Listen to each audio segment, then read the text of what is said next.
Magandang araw sa lahat, sa ating mga viewer at nanonood na mahal kong mga taga-subaybay at sana nasa mabuti kayong kalagayan saan man tayo sulok sa mundo.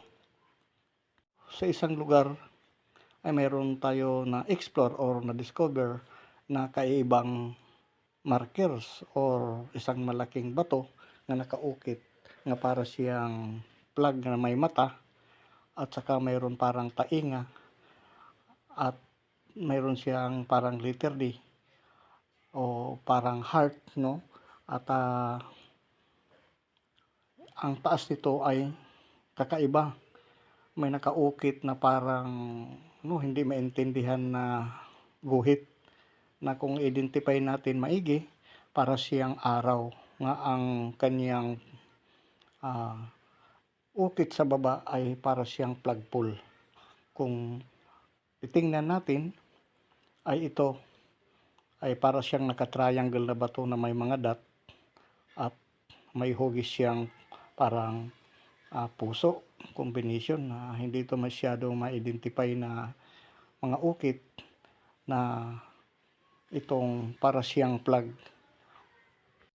Ayon sa mahabang pananaliksik ay ito daw na lugar ay isa daw itong nung kapanahonan pa ng Espanyol at ito ay naging garrison din ng during World War II ng mga Japanese Imperial.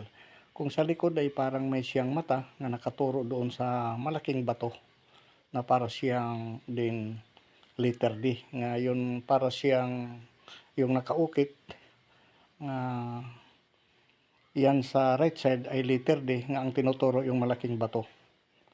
Nga kung titingnan natin maigi ito, may mga dots siya, yung may letter J na para siyang ano, kayo na lang din bahala mag-analyze nito. Hindi ko na mabasa itong nakaukit dito sa ilalim ng para siyang plug.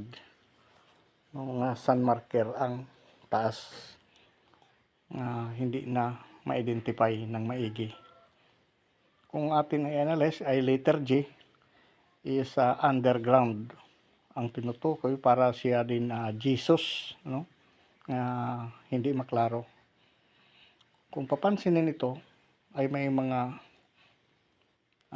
rings o para siyang maliliit na guhit na para siya ding baba nga sa left side mayroon siyang mata.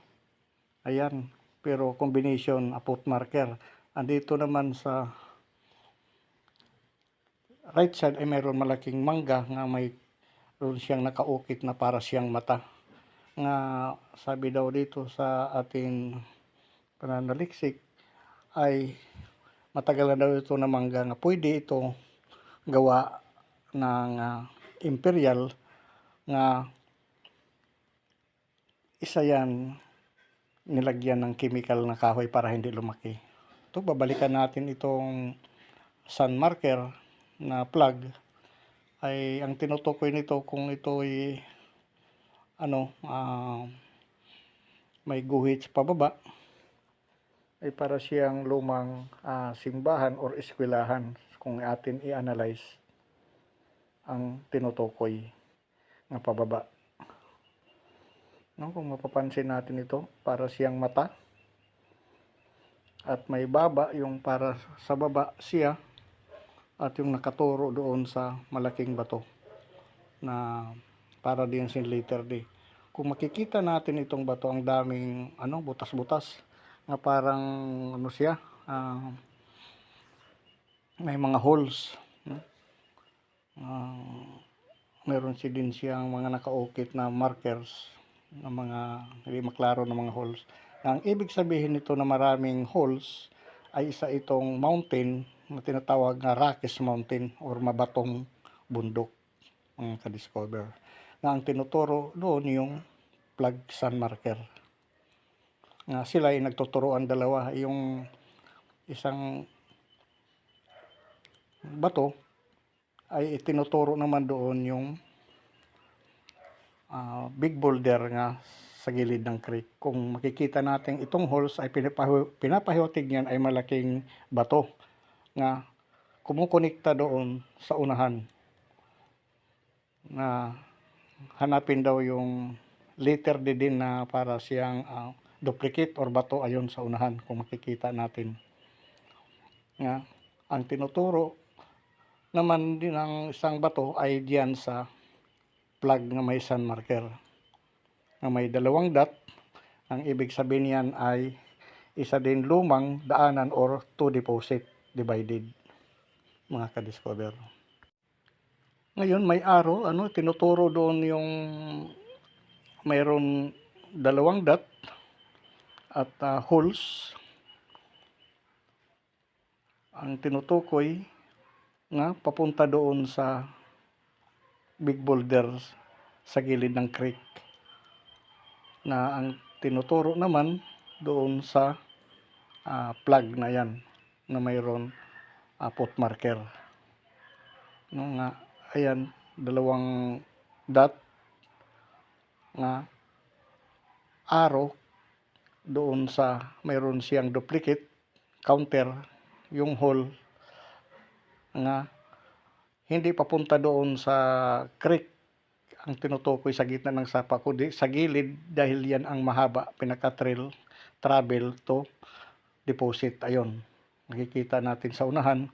Ngayon ang tinuturo ng bato na yung nakaukit doon nga hole ay big boulder nga kinalalagyan ng deposit. Kung makikita natin may tatlo siyang layer, so 9 to 50 gold bars ang sign na yon sa ilalim, no, mga ka-discover. At continuous lang, no, pabalik-balik lang ang marker sa mga tinuturo. Yan yung travel stone na ang tinuturo naman yung ayan na plug na sun marker ang taas, na mayroon siyang foot markers na ang tinuturo yun panligaw lang yan doon papunta doon sa malaking bato. Pero ang tinuturo talaga pababa, dahil may dalawang dot, ay ang tamang tinuturo papunta sa isang bato na mayroon counter nga dalawang dot nga mayroon siyang holes. Sabi kanina na tinuturo doon yung malaking big boulder sa side ng sapa.